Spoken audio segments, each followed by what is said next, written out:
Chuck D was silky smooth as the narrator. Any cool stories working with Chuck D? Man, Chuck, everything about Chuck is cool. And Chuck is from Roosevelt, Long Island, which is where Julius is from. So the connection was just perfect on every level. I mean, I was a huge Public Enemy fan. And so when it became a possibility of getting Chuck, actually the first time I talked to him over the phone, that was like that moment that I was in the locker room with Michael Jordan, right? Because I'm talking to, you know, he was like an idol at the time.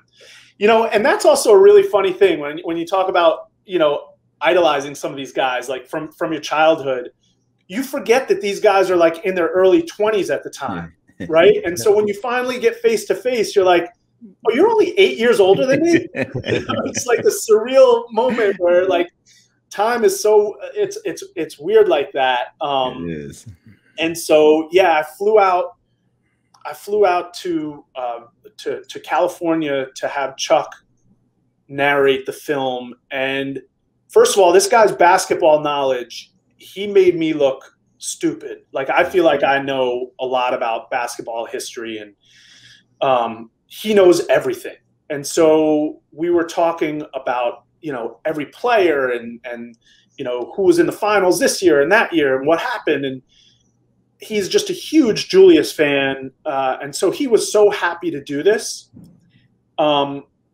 And it was just so cool. Like, he was in the booth and he's asking me how I want him to deliver these lines. I'm like, Chuck, like, you're an artist. Like, whatever you say is going to be great, but obviously you got to get the right inflection on certain things. And so he was amazing with that. And here's the coolest thing about that experience and about Chuck. After I left, because I actually had a plane to catch, I would have missed it if I didn't get what I needed. I knew I got what I needed. So I had spent probably 4 hours with him, 3 or 4 hours narrating the whole film, right? And he asked me to leave the script with him.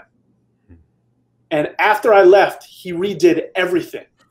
Wow. So by the time I got back to New York, I had 2 versions of the film. I had the version of me directing Chuck, and then him going through it. Like, he's such a perfectionist. He wanted to nail it. He wanted it, like, he was so invested in the project and in Julius.